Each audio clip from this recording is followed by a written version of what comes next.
Ich würde jetzt tatsächlich auch gleich weiterleiten zum nächsten Spotlight, zum nächsten Impuls, zur Übertragbarkeit und würde Oliver Lahr bitten, uns was dazu zu erzählen. Prima, vielen Dank. Sieht man die Slide? Ah ja. Super. Genau, also mit der Übertragbarkeit sitzen wir so ein bisschen zwischen diesen beiden Stühlen, Methoden und Impact. Und das findet sich natürlich dann auch in den Fragen und der Diskussion wieder. Was wir gerne diskutieren würden in dem Kreis ist, wie kann man Methoden weiterentwickeln, um sie anwendbarer im internationalen Kontext zu machen, aber natürlich auch in die andere Richtung. Was kann man aus dem internationalen Kontext lernen, in denen ja doch Transformationsprozesse, Reallaborarbeiten zum Teil durchaus sehr, sehr unterschiedlich verlaufen. Was kann man da wieder mit nach Hause nehmen sozusagen? Und dann ist es natürlich aus unserer Perspektive sehr attraktiv, auch Impact im internationalen Raum zu generieren. Kein Geheimnis, dass natürlich die Länder, über die wir sprechen,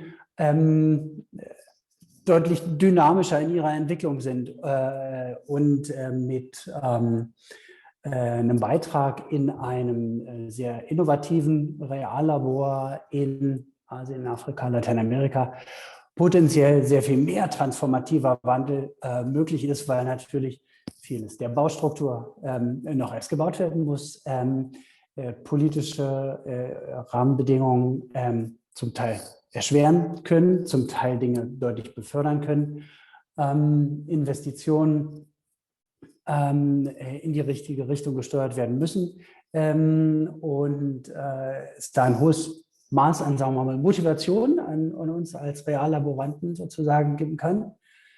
Dann sehen wir natürlich, dass die Vernetzung und der Austausch mit internationalen Partnern ein hohes Maß an Möglichkeiten bietet mit diesem Netzwerk und mit, sagen wir mal, Schwesternetzwerken im internationalen Raum. Da hatten wir schon drüber gesprochen. Es gibt schon einiges in dem Bereich, aber noch viel, was sich da entwickeln kann und muss. Wir sind gerade mit unseren Partnerstädten dabei an den Orten, wo wir Reallabore haben. Das sind die in schwarz eingezeichneten. An den Partnerunis Reallabor-Hubs zu entwickeln, wo wir Master-, PhD-Programme miteinander verknüpfen, Blended Learning-Programme entwickeln.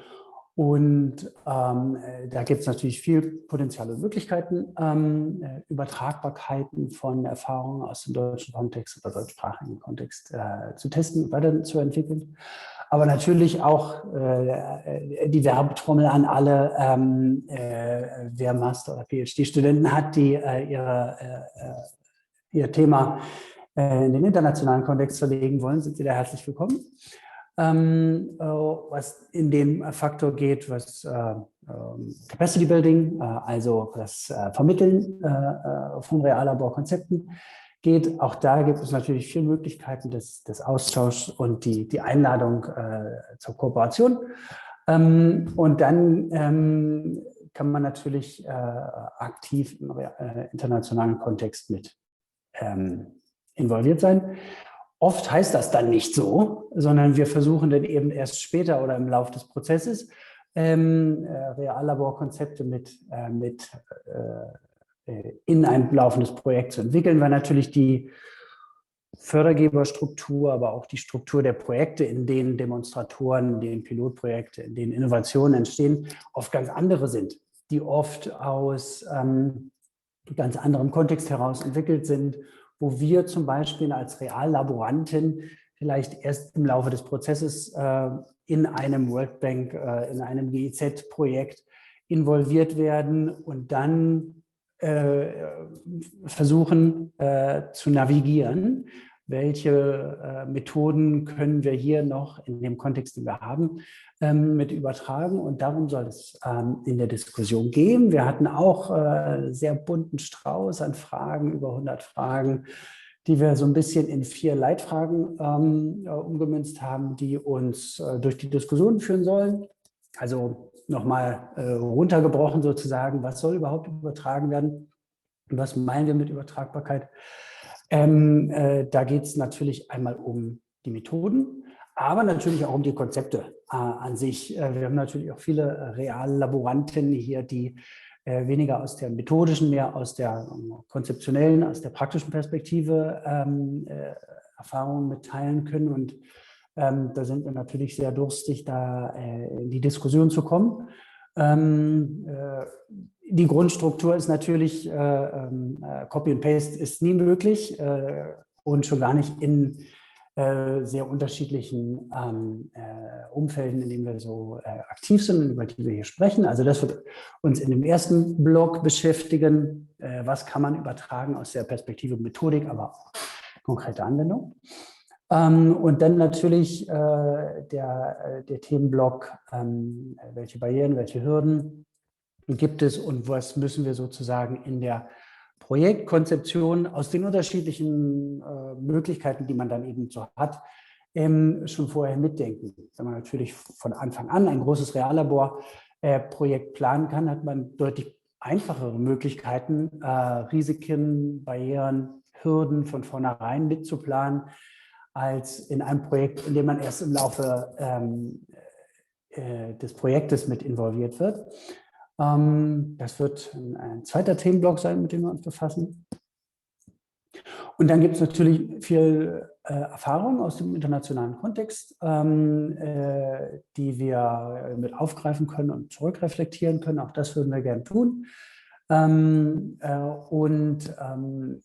Zum Schluss wollen wir uns ein bisschen mit dem Faktor beschäftigen, wie der Austausch praktisch voneinander sozusagen facilitiert und befördert werden kann.